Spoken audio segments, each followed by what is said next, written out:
अगर किसी की मिल्क में सिर्फ 2 तोले सोना हो तो क्या उस पर ज़कात होगी? सोने के बारे में ये बात याद रहे कि देखिए निसाब दो तरह के हैं, एक सोने का निसाब है और एक चांदी का।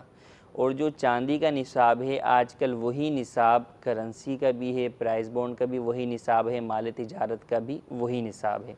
सोने का निसाब तो 7.5 तोला है। अगर किसी शख्स के पास सिर्फ सोना है और इसके अलावा कुछ भी हाजत असलिया से ज़ायद जो है वो माल तिजारत भी नहीं है, चांदी भी नहीं है, करेंसी भी नहीं है, प्राइस बॉन्ड भी नहीं, कुछ ठीक भी है। नहीं है, तो अब वो ये देखेगा कि उसका सोना 7.5 तोला है या नहीं। अगर तो नहीं है, भले 7.25 तोला ही क्यों ना हो, सही। लेकिन साथ में कुछ और पैसा कुछ भी नहीं है, ठीक है। तो उस पर ज़कात लाजिम नहीं होगी। सही। और अगर 7.5 तोला सोना है तो ज़कात लाजिम होगी।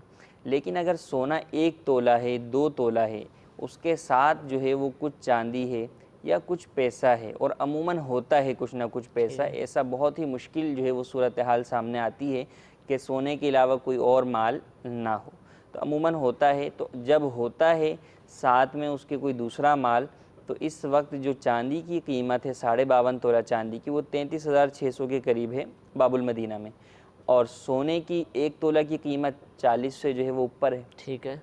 तो गोया 1 तोला सोना जो है वो 52.5 तोला चांदी से कहीं ज़्यादा ज़्यादा हो। कीमत का है। तो अब अगर साथ में कुछ पैसे भी होंगे तो इस सूरत के अंदर ज़कात लाजिम होगी कि जब दो माल मिक्स हो रहे हों, सोने के साथ कोई दूसरा माल आ रहा है, तो अब चांदी वाली जो है वो निसाब का एतबार होगा, और चूँकि चांदी वाली के निसाब के एतबार से इसकी टोटल कीमत जो है वो निसाब के मिकदार को पहुँचती है, लिहाजा ज़कात लाजिम होगी।